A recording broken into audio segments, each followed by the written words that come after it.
तो घर ही यज्ञ भूमि बन जाती है जिस दिन बेटी का जन्म हो जाता है। इसलिए मैं कहता हूं कि चाहे कितने बड़े ज्ञानी ध्यानी ब्रह्म ज्ञानी बने रहो, लेकिन बेटी के बिना तो जीवन अधूरा है। महाराज श्री जनक ने बहुत ही संस्कारी बेटों को पाया था, लेकिन अशांति तब तक रही जब तक सीता जी जन्म नहीं ली, जब तक मांडवी का जन्म नहीं हो गया, उर्मिला का जन्म नहीं हो गया, श्रुतकीर्ति का जन्म नहीं हो गया, तब तक बोलो अशांति रही कि नहीं रही। और सबसे बड़ी अशांति तो यही रही कि अकाल पड़ा। तो अकाल पड़े तो शांति रहती कि अशांति, बोलो जल्दी। अशांति तो रहती अकाल में। अकाल दुकाल पढ़े तो फिर परेशानी परेशानी, अशांति अशांति। तो सब जानते हैं कि जनकपुर में अकाल दुकाल पड़ा कि नहीं पड़ा। वो अकाल दुकाल पड़ा तो बोलो जनक जी महाराज रोए कि नहीं रोए। लेकिन ये अकाल दुकाल अशांति कब दूर हुई, जब सीता उर्मिला मांडवी और श्रुतकीर्ति जैसी बेटियों ने जन्म लिया। और जन्म लेते ही मंगल वर्षा होने लगी, झरझर पानी बरसने लगा, हरितमा छा गई, हरियाली छा गई मिथिला में, और शांति का साम्राज्य स्थापित हो गया।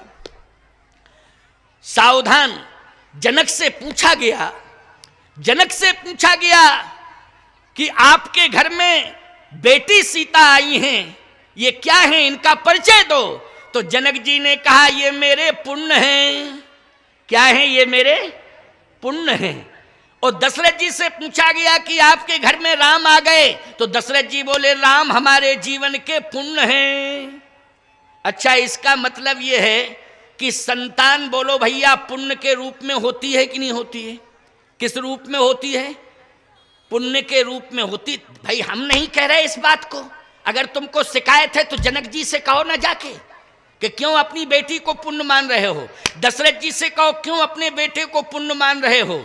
जनक जी अपनी बेटी को पुण्य मान रहे हैं और दशरथ जी अपने बेटे को पुण्य मान रहे हैं। जनक सुकृत, सुकृत मानी पुण्य, सुकृत मानी क्या होता है पुण्य। बोले जनक सुकृत मूर्ति वैदेही,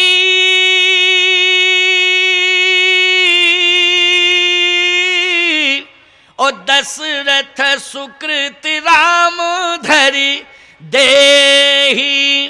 बोले सीता जी के, जनक जी के पुण्य हैं सीता जी, और दशरथ जी के पुण्य हैं प्रभु राम। तो इसका मतलब है कि बेटा बेटी पुण्य होते हैं। बोलो होते हैं कि नहीं, बेटा बेटी पुण्य होते हैं। क्योंकि हम केवल यही कह दें कि बेटी पुण्य होती है तो बेटे कहेंगे हम सब पाप हैं। भाई जब बेटी पुण्य है तो बेटे पाप हैं। नहीं नहीं, हम ये नहीं कहेंगे, गलत बात है भाई। हाँ नहीं तो जितने बेटे हैं सब बगावत करेंगे घरों में जाके कि ऐसे जगत गुरु बुलाए कि हमको पापा ही सिद्ध कर दिया पूरा, केवल बेटी ही पुण्य है। नहीं, दशरथ जी कहते हैं कि राम हमारे पुण्य है, लक्ष्मण हमारा पुण्य है, भरत शत्रुघ्न ये सब पुण्य हैं चारों। और कहा जनक जी कहते ये चारों बेटियां सीता उर्मिला मांडवी और श्रुतकीर्ति, क्योंकि सीता जी का नाम आ गया है तो अपने आप तीनों बेटियां जुड़ गईं। बोलो जुड़ गईं कि नहीं पुण्य से। और यदि राम जी का नाम आ गया है तो अपने आप तीनों पुत्र दशरथ जी महाराज के जुड़ गए हैं, लक्ष्मण भरत और शत्रुघ्न। बोलो जुड़ गए कि नहीं। तो इन संतानों को इन महाभागों ने पुण्य के रूप में स्वीकार किया है। अब सोचो जरा, पुण्य कब मिलता है, जब तप किया जाता है। तप किया जाता है तब पुण्य मिलता है। और ईमानदारी से बताओ, संतान गर्भस्थ होती है और जब तक वो जन्म नहीं ले लेती है मां तप करती है कि नहीं उसके लिए। बोलो उसको संभालती है, ये तप नहीं है तो क्या है। संतान को चाहे बेटी हो चाहे बेटा हो, किसी को भी जन्म देना है, बोलो उसके जीवन की वो तपस्या है कि नहीं है, तपस्या कि नहीं।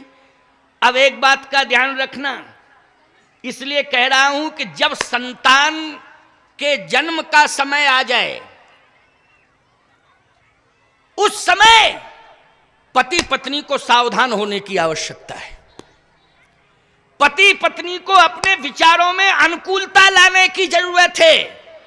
कभी भी किसी भी दिन किसी भी क्षण विरोधाभास की कंडीशन पति पत्नी की नहीं होनी चाहिए, नहीं तो इसका पूरा दुष्प्रभाव संतान पर पड़ेगा, चाहे बेटी हो चाहे बेटा हो। इसका दुष्प्रभाव किस पर? बोलो सावधानी हटी और दुर्घटना घटी। सुन लीजिए इस बात को, हमेशा इस बात का ध्यान रखा जाए कि पति पत्नी दोनों अनुकूल रहें, दोनों अनुकूल रहें। पत्नी पति के अनुकूल चले और पति धर्म के अनुकूल चले। प्यारे, मैं दावे के साथ कह सकता हूं उसकी संतान पुण्य के रूप में प्रकट होगी। उसकी संतान किस रूप में प्रकट होगी? पुण्य के रूप में प्रकट होगी। लेकिन सीधी सी बात यह है कि बेटा है पेट में या बेटी है, संतान है उदर में, पेट में, और उस समय माँ बाप महाभारत मचा रहे। अच्छा बोलो भाई, या महाभारत तो हमारा एक पंचम वेद है, महाभारत का उदाहरण हम देते, पंचम वेद है, लेकिन हम तो सीधी सी बात कह रहे हैं कि अगर संतान उदर में है और माँ बाप दोनों अथवा पति पत्नी, भाई संतान के माँ बाप तो संतान के ना माँ बाप होंगे, लेकिन पति पत्नी, जब संतान गर्भ में हो और पति पत्नी हल्दी घाटी की लड़ाई लड़ रहे हो, तो अब बताओ हल्दी घाटी की लड़ाई लड़ेंगे तो कंडीशन क्या होगी? मानसिंह पैदा होंगे कि नहीं होंगे? जयचंद पैदा होंगे कि नहीं होंगे? जल्दी बोलो। जयचंद और मानसिंह ही पैदा होंगे, इस बात को ध्यान से सुन लेना प्यारे। मैं दावे के साथ कह रहा हूं आपसे कि उस समय सावधानी की आवश्यकता है। पति पत्नी प्रेम से चलें, प्रेम का बर्ताव करें, और प्रेम से चलना और प्रेम का बर्ताव परिवार में हर पल हर क्षण करना, ये जीवन की तपस्या मानी जाएगी तुम्हारी। और इस तपस्या को अगर तुमने पूरा कर लिया है तो निश्चित रूप से राम कृष्ण जैसी संतान तुम्हें अवश्य प्राप्त होगी, सीता उर्मिला मांडवी जैसी बेटियां अवश्य प्राप्त होंगी, इसमें शंका करने की आवश्यकता नहीं है।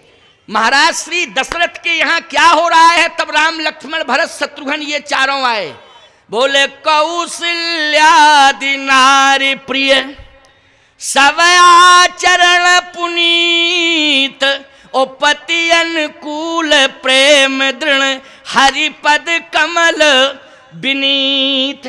कौशल्यादि नार प्रिय सब आचरण पुनीत, पति अनुकूल। अच्छा, कौशल्यादि ये पति के अनुकूल हैं, और महाराज दशरथ किसके अनुकूल हैं? बोले अवधपुरी रघुकुल मणि राऊ, ओ वेद विदित तहि दशरथ नाऊ, धर्म धुरंधर गुण निधि ज्ञानी, ओ हृदय भगत मति सारंग पानी। बोलो दशरथ जी महाराज भी भक्ति कर रहे हैं और कौशल्या केकई सुमित्रा ये उनके अनुकूल चल रही हैं। बोलो जब ये सब देखा तो पुण्य के रूप में राम लक्ष्मण भरत शत्रुघ्न, बोलो चारों बेटे आ गए कि नहीं आ गए? ये पुण्य के रूप में आए।